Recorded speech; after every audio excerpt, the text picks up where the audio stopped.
Hey guys, welcome back to the channel. Today we're going to be watching the newest Spy Psychology series by John 2. Today's video is called How to Beat Every Class. I cannot wait to watch this, man. The rest of the Spy Psychology series has been fantastic, so I'm sure this one is going to be awesome. And thank you so much, everybody, who's been supporting the channel here lately. I really appreciate it. You guys are awesome. And with that being said, if you're new, do not forget to hit that sub button, please, and thank you. And let's go ahead and jump into it. Okay.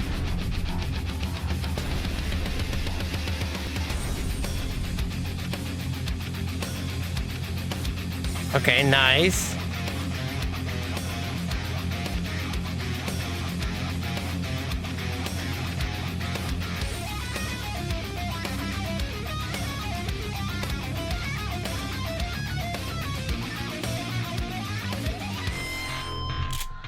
Dang. Okay, that was cool. That was awesome. Spy is not a combat class. He is a stealth class, and he typically dies when being spotted. So you'll want to avoid that as much as possible. But no matter what, there will be times where you do find yourself in direct combat with another player, and it's good to know what you can do. Like remembering that Spy has multiple options actually. While the gun is the most obvious solution to combat situations, it's not your only option. In fact, you have three primary ones: shoot, trick stab, or run. The first two involve actually trying to kill them. The third is purely for survival. Yeah, just trying to stay alive. By smacking them in the front with your knife. However, you don't simply have to choose one for every engagement you end up in. In fact, this is where the power of mix-ups comes into play. Okay. As suddenly switching from one option to another mid-fight can be used to bait enemy players or throw them off.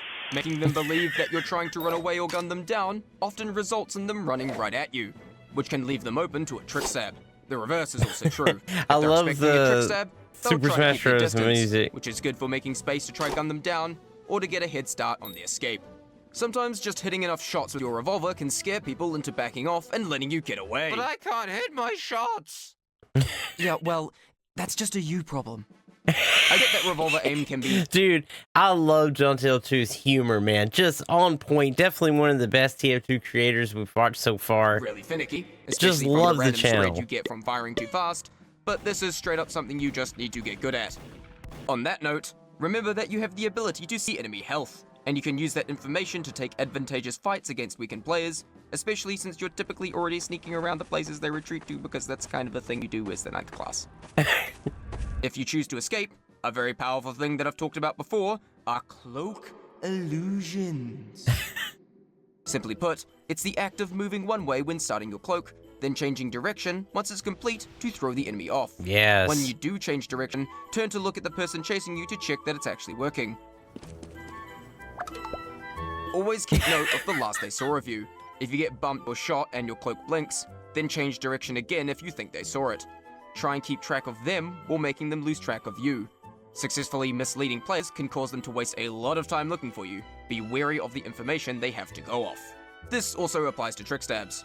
They're obviously quite flashy, but they're also a good way to clutch a fight or take someone out with you. However, trick stabs can often fall apart very quickly if your target sees it coming. Again, they're most effective if they don't even know you're about to attempt one. Choosing which of the three options to take is not some binary guide. A lot of it will come up to your own knowledge and intuition. The more you play and mess it up, the better you'll get at making these decisions. And remember that you can mix them up or quickly switch between them. With these concepts in mind, I'm going to be going over combat with each of the 9 classes. Though not just fighting against them, but how to work with them on your team.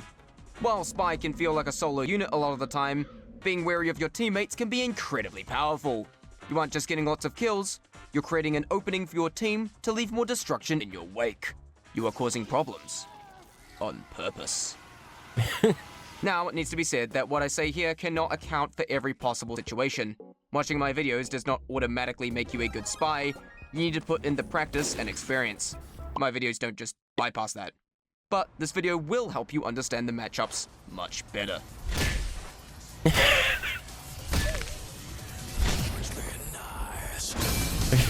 Scow, okay. Okay. Yeah, okay. I'm loving this so far. This is awesome, man. This is really cool. Scouts like to move a lot. Good scout players will use their high speed to make themselves hard to hit, often juking and changing direction constantly. However, this is offset by their low health, as they can go down relatively fast if you actually do hit them. The best place to fight a scout is in a smaller room, as it heavily I'm sorry, that was so freaking funny. restricts their range of movement, making it much easier to hit them, as they have less options since they can't just no-clip. He's in the walls. Oh. He's in the goddamn wall! Like the scout, you should also try to move erratically to make him miss his shots. You may not be as fast, but that means smaller spaces aren't as restrictive on your movement. Now, being the only class that can outrun you, cloak illusions are very important when escaping them, and open spaces are much better to go when doing so, as it gives you a massive range of movement, making it hard for them to narrow down your location.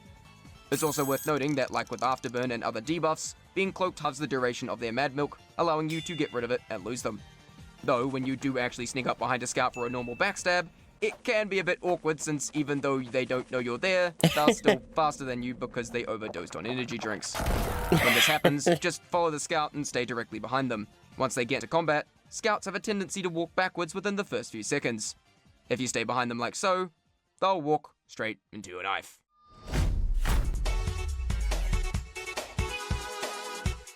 You and the scout are both flankers. You get behind the enemy lines to cause problems from unexpected angles. Nice, okay. When it comes to any friendly flanker you see in the enemy lines, the best thing you can do is stay out Switch. of each other's way.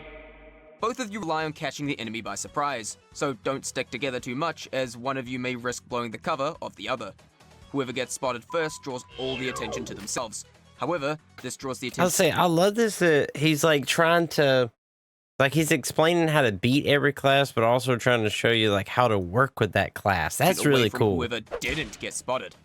This is what's known as tunnel vision, a term used when people get so focused on a specific target that they become unaware of other things around them. This is something that you can abuse. Did the scout just run in and is causing havoc? Well, everyone has tunnel vision on him now. You can go and backstab them. The reverse is also true. You stab someone and everyone is looking at you, draw their attention away from the flanker so he can cause even more problems. Get good at identifying who the tunnel vision is focused on, not just with a scout, but with anyone sneaking around the back lines. Alright, soldier. Soldier is the jack of all trades class, and is often very common. With their rocket launcher, they often have the advantage of splash damage. Yes, we'll get to you later. This allows them to pre-fire corners and deal damage to targets they can't even see. Unlike Scout, wide open areas are actually much better for finding them than enclosed ones, as it allows you to much more easily avoid splash damage. You can limit their options further by staying away from the walls, or even taking the high ground! This can force them to hit you with a direct, or try to rocket jump up to bomb you from above. They're most susceptible to trick stabs while rocket jumping, as they can't make massive sudden adjustments to their movement while airborne, especially when trying to market garden you. Though, be wary of the direct hit. It has very little splash damage, but the rocket itself is much faster, and if it actually hits you directly, it can kill you in one hit. If you choose to run away from a soldier, remember that while undisguised, you can jump and try and surf the damage of its rockets, allowing you to gain distance, or just use it to get a trick stab on whoever was there in the wrong place at the wrong time. Also be wary that just normally sneaking up on a soldier from behind, on rare occasions they may suddenly rocket jump and kill you on complete accident. It just happens. It just happened. Nice. Soldiers make up the main grunt of the team, so simply watch where they are and take advantage of the attention they may draw to themselves. They lack a hard counter, so the best thing you can do is enhance their strengths. Soldiers are known for being good against sentries due to their splash, so helping out a soldier by sapping a sentry can be a really effective combo to start a push.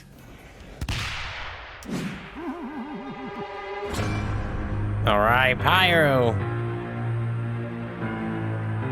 Pyro is the infamous spy counter, to the point they got an entire episode to themselves, so I'll keep this brief.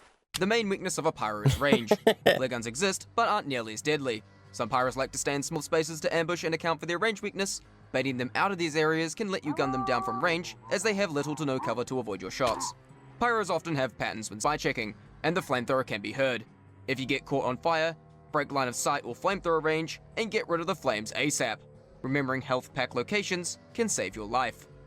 While the Spicicle exists, be wary that it can sometimes make Pyros more aggressive knowing they can't be trick stabbed. Though on that note, many Pyros will see you as a free kill, and let that get to their head. They'll start running right at you, which can often leave them very susceptible to trick stabs, though they can air blast if they see it coming. I go into much more detail in the Dealing with Pyro's episode, and to clarify, I didn't bring up all of Pyro's unlocks in that video because I felt they weren't important enough to the matchup. Okay. Pyros have very good crowd control and are great at causing chaos around them. Running right at your friendly Pyro is a great way to escape danger, as they can act as a sudden roadblock. Pyros are known to struggle when pushing into sentry nests, even when Ubered. But this is mainly due to the knockback, so sapping a sentry can also be a great way to give your Pyro an opening to take full advantage of their crowd control. Ooh. Alright, Demo Man. Demos are highly projectile based. When fighting them, just gun them down while dodging their pipes and staying away from stickies. Demos don't like to shoot you with pipes when you're too close to them, as to avoid self-inflicted explosion damage. Damn, he blew up. With sticky bombs, imagine a sphere around it that roughly gauges its range. When fighting the demo, you want to stay out of it. If you're cloaked and see sticky bombs in your path, get past them as soon as possible and cross your fingers that the demo doesn't happen to detonate when you do. It's also worth noting that you can destroy sticky bombs with your revolver, though you should only do this to disarm a trap, and stay away from them while doing so. Similar to a soldier, they make up the main grunt of the team, so there's not really much else to fighting them.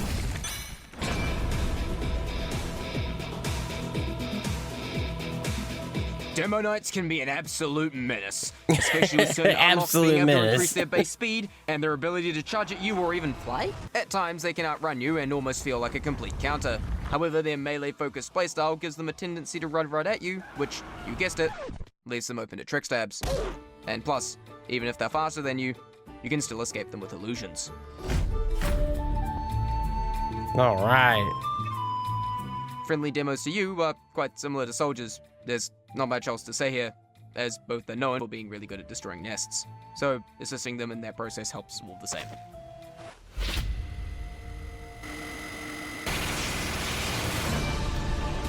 Alright, Heavy.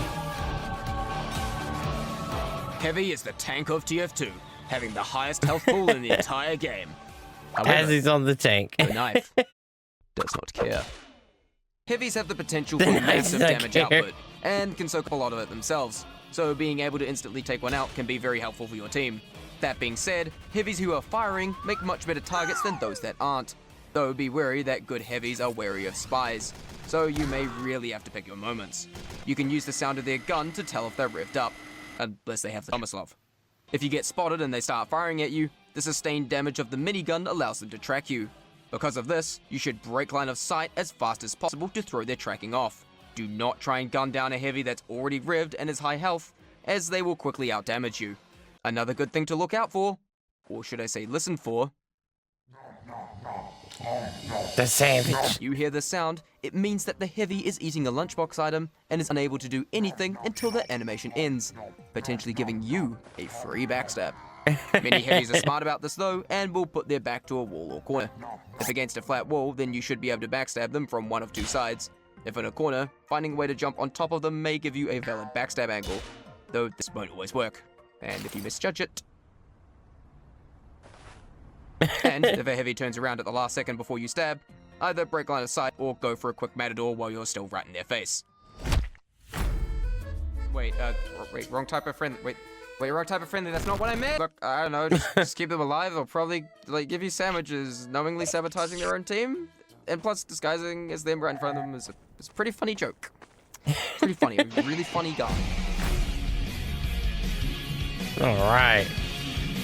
Heavies that are actually on your team draw a ton of attention due to their aforementioned high damage output and just being big. They're loud and obvious, and a big target for the enemy team, so take advantage of the attention they draw. Keep an eye out for any sniper that may be lining up a shot on them, and take them out before they do so, thus prolonging your heavy's rampage.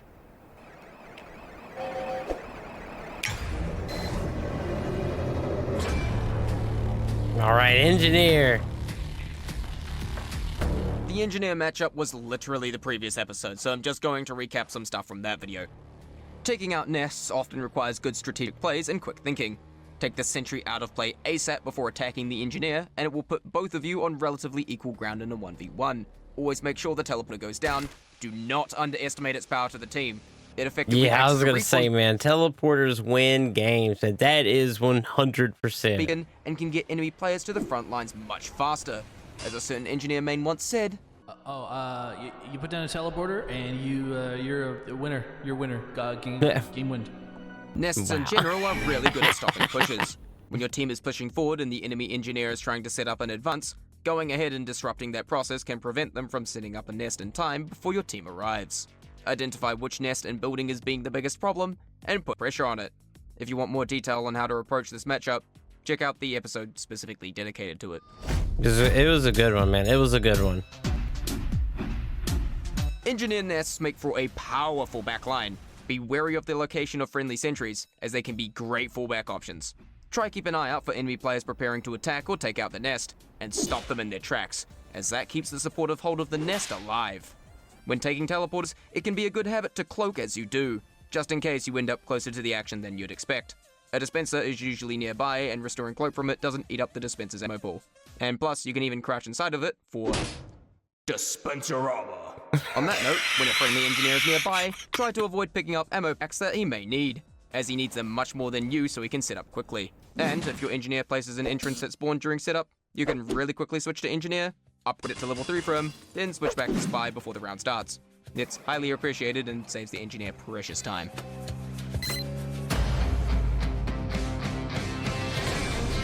Medic, alright. Medics are an incredibly important member of their team. Their healing keeps their team alive for a lot longer and undoes damage that your team deals. The stock Uber charge grants complete damage immunity for 8 seconds, making it arguably the most powerful move in the entire game. Medics build their Uber over time while alive, taking roughly 40 to 60 seconds. This is under the assumption they're actually killing people, which they should be. Successfully managing to pop one allows them to push into the enemy and deal a massive amount of damage. That being said, getting a backstab on a medic can do an immense amount of damage to the progress of the enemy team. Not only have they temporarily lost their healer, but you've also erased any Uber charge they may have had. Even if they didn't have much, time is still wasted as they wait to respawn and start building again. Sometimes you may fail to get a backstab on a medic, but the next best thing you can do is to make them panic pop, which is when they use an Uber to keep themselves alive. While this isn't as good as dropping an Uber, you have effectively made them waste it. Medics play a constant balancing act of staying close enough to the action to effectively heal, but not getting too close to the danger, so they tend to stay right behind the front line. Though be aware they can turn around while healing, and they may use this to check their back for potential French men. Good disguise acting can trick them into healing and running right up to you. You can use this to double back and stab them while getting healed. Ultimate betrayal. In rare cases, if you're doing a really good job, they may even Uber charge you. If this happens, just try to play it off for at least a few seconds and try to drag them into danger once it wears off. Ultimate betrayal. Just be aware that hitting a disguised spy with the crossbow still gives the enemy hit sound, so that can potentially give you away if hit by one. And also be aware of the Uber saw crits. Medics also have a tendency to get real tunnel visioned right before they pop an Uber, giving you a potentially golden opportunity to drop the Uber right at the last second to cause maximum emotional damage. If the Uber does get popped before you can drop it, just stick behind them and play it out with your disguise. Wait until you can see the Uber about to wear off, and stab the medic or their patient the moment it does. Their spy awareness is typically extremely low during an Uber. On that note, if you beef a stab on a medic, sometimes you can run past and stab whoever he was healing instead.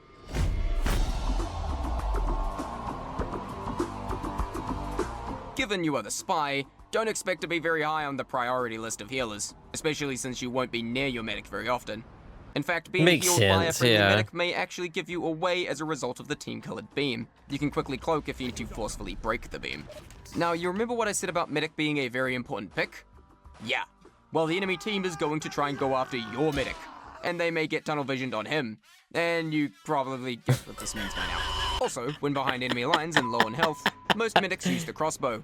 If you can get the attention of your medic in the distance, they can actually heal you with a crossbow shot, and this won't give you away. But remember, the medic's life is more important than your own, so do what you can to keep him alive.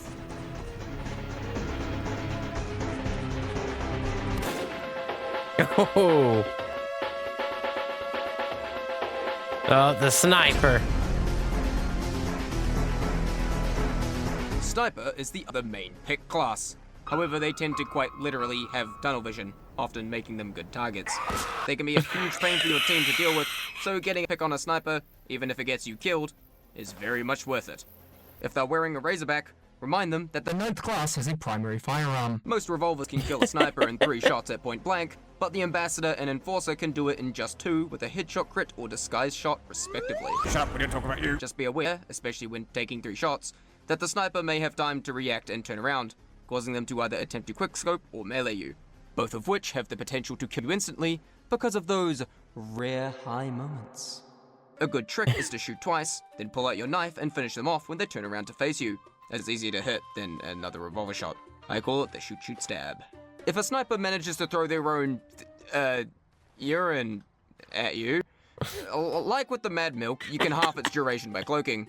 If they have the Bushwhacker equipped as well, they may get real tunnel visioned on trying to kill you with that, which you can respond by reminding them that Spy has a gun! When trying to not get headshot yourself, just be wary of the sightlines a sniper may be watching, and use the good old habit of cloaking before rounding corners.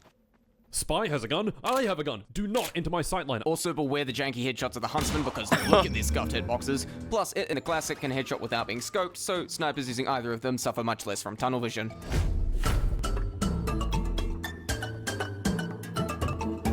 Considering that both you and your sniper will sit at complete opposite ends of the map, there's very little interaction between you two.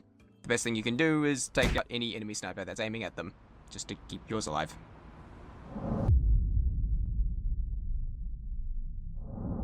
Okay. I was like, Alright, Spy. Spy versus spy fights can be a bit weird and somewhat uncommon, as both of you are often on opposite sides of the map. You're most likely going to encounter one when one of you hasn't made their way to the enemy lines yet. If you notice a disguised spy in your lines but they haven't noticed you, they may be caught off guard by a backstab.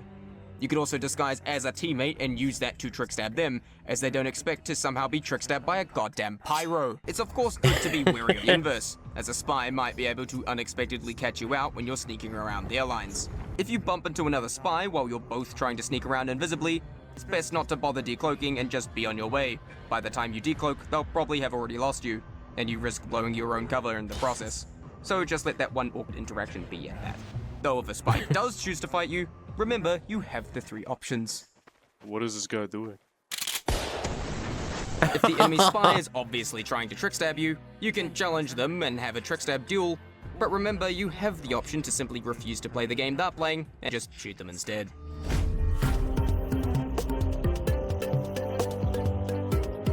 Never have any more than 2 spies. Similar to Scout, if you have another spy on your team, be wary of them. You will likely run into each other as you try to sneak into the back line, which is fine, but remember not to attack from the exact same spot at the exact same time. Okay. 2 spies can play around each other to great effect. But like I said before, never stack any more than 2 spies. I explained in more detail why you shouldn't do this in this video, but the gist of it is, if you already have at least 2 spies, just play something else. Because you definitely know how to play other classes than spy, right? Dude, I made the same joke over a year ago. How have you not learned? Spy is a stealth class. You die when caught out, and even if that's how it goes a lot of the time, there's still ways to fight back if you know your matchups. You cannot always win fights, instead avoid them when you can, but know your options if you find yourself in one. Even if you expect to die in the process, don't go down without a fight. Man. Is that the end of it? Oh. Almost, man. That was awesome. That was a great episode.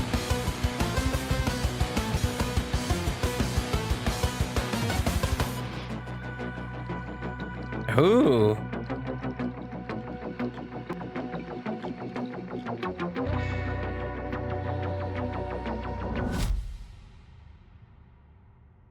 This series has come really far.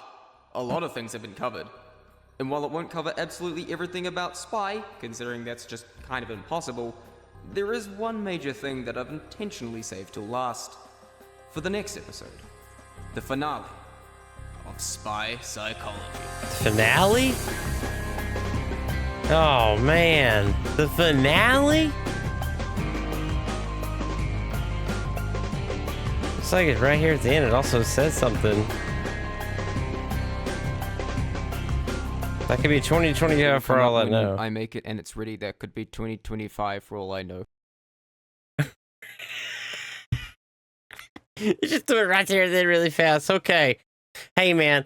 That was awesome. That was probably one of the best spy psychology episodes yet, dude. And to know that the next one, the last one, is kind of sad, but really awesome that we got as many episodes as we did, because that was just great. So if you enjoyed this video, don't forget to hit a like, man. It really helps out the channel here. If there's anything else you need to see me react to, be sure to put it in the comments down below, and I'll be sure to put it on the list to make. So that's all I got for you. I will see you in the next video. And do not forget, man, it's Orc Army for life.